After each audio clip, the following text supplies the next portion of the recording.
Hello and welcome. This is Dirty William, back on the Alpha family server, giving everyone a tour of what we had done, my kids and I. Again, this is the spawn area. This was a little hilly area. We cleared it out, flattened it out a little bit, planted some flowers, threw down some torches. So you spawn in this area roughly. That direction goes to the town, the little village and houses that we created.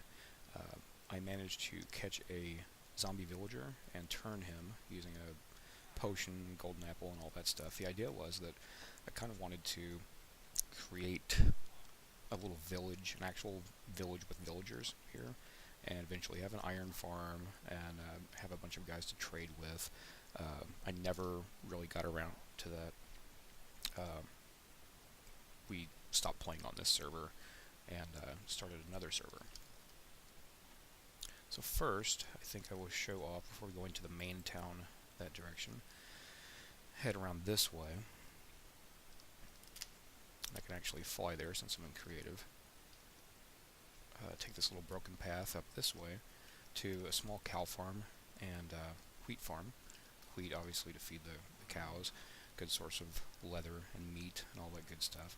Not automated, mostly because I don't know redstone that well. I'm sure I could look something up and find something, but it wasn't a big deal to do anything. I kind of like it whenever things are more natural looking anyway.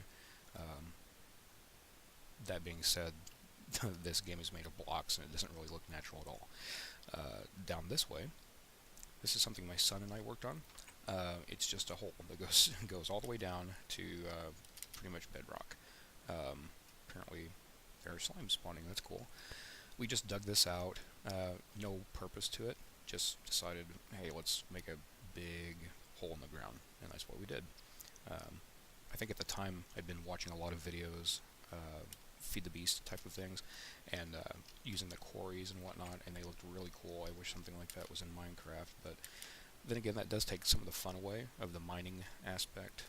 We obviously got a lot of cobble from that, but not really a lot of other resources. One thing I will mention is I tend to jerk my mouse around quite a bit. I'm going to try to keep that down because I've tried watching other videos that I had made testing, trying to show this off, and jerking around so much was it was horrible. So I'll try to keep that to a minimum. So now we're going to go into the main area of town, down this little broken path. A little bit of lag. Unsurprising, my computer is not that great. So from the little broken path, from the little broken path here, we go into more of a street, like a finished road type of thing. So we go into like the main town. Over here we have some houses, nether portal there, a fountain. Here is a automatic chicken cooker, mob spawner tower, and just a retaining wall. So we'll hit each one of those as we go through. This is a chicken cooker. Fairly simple to make.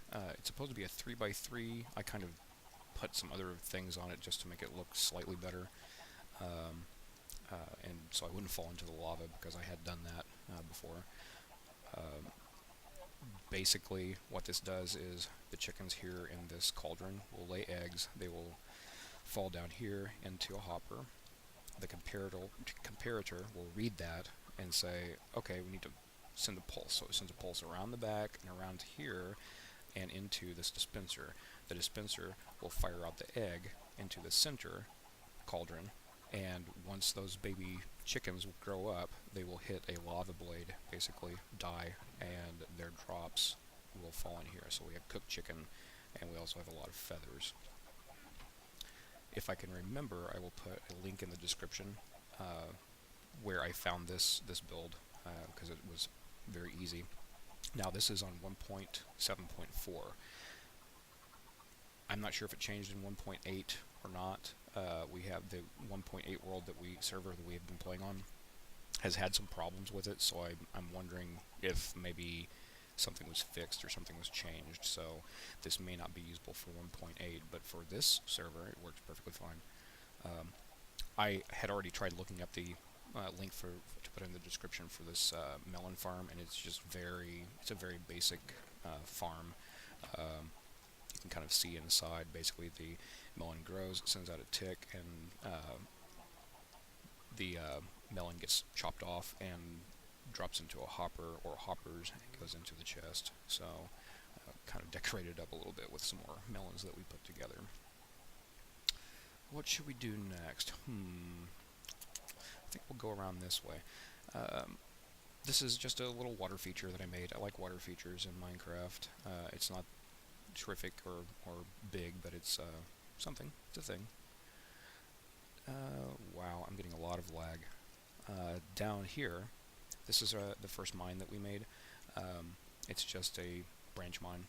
Goes down to levels 16, 12, and bedrock, just so we can get more things, basically. And everyone knows what a branch mine looks like, so I'm not really going to show that off. I will, however, change the time to day, because I do not want to deal with a bunch of mobs and things. Plus, it's easier to see things whenever it's daytime. These are trees that I had made, just threw some roots down. I think it was like a single tree, and I just kind of built it up. The top was already done. It was one of the large trees, but I just added a thicker base to it. Same with this one. And up here we have a tree sheep. This guy has been on the server since we started the server. He just kind of was there, so we're keeping him around as a little mascot, I guess. This is the mob dropper. We found really close to spawn, obviously. We found a nice zombie spawner. So this is the first mob trap I've ever made. It's just the basic water and sign configuration where mobs will spawn. They will come up the water because they want to swim up. They'll be pushed across, and then they will fall down X number of blocks and take damage. So we go inside, and you can already see a couple of guys have fallen in here, and these should be like one hit with a sword or a stick or something. Oh god, I just made a mess. That's a mess. Oh, now there's going to be dudes here. This is one of the problems with being creative, I guess, is you tend to knock blocks out of the way, and probably shouldn't do that. Alright, die. Come on. Oh, seriously. Can I just place a block to get rid of the water, please? Okay. Yeah, we'll just leave him there. So, I made this area first, this little kind of building, so that you're kind of protected if you want to come in here and get some levels. At the time, again, it's 1.7.4, so 1.7.4, you needed 30 levels, full 30 levels to get enchanting, and it used all those levels up. So, excuse me. So I made this little area so you could come and just go AFK, wait for the mobs to spawn, kill them off with a splash potion of healing, or smack them, whichever you wanted to do. We have some drops here that things that they have dropped, kind of freebies, I guess. And if you need to do some smelting, or if you need to get a sword, or make a sword, we have some things in there to make so you can kill them off easier if you don't have a splash potion of healing. So then I thought, well, if we have this, why not go over here and create a nice little enchanting area? So you can actually come in here, go AFK, get your levels, come in here and do the enchanting. Again, it's not automated in the sense that if you want to just do one level, you have to place down torches to block some of those bookshelves. But other than that, it's pretty easy to use, just general enchanting table. I would like to have something eventually in some world where you know, the pistons, that you can push it for one level, or you can push it for 30 levels and get a 30 level enchantment.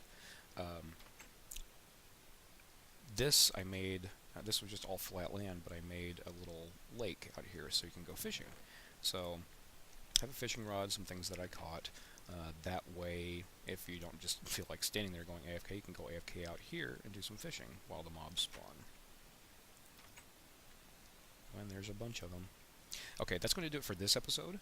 Next episode, I will show you around the main town where our houses are located. Thank you all for watching, and have a good day.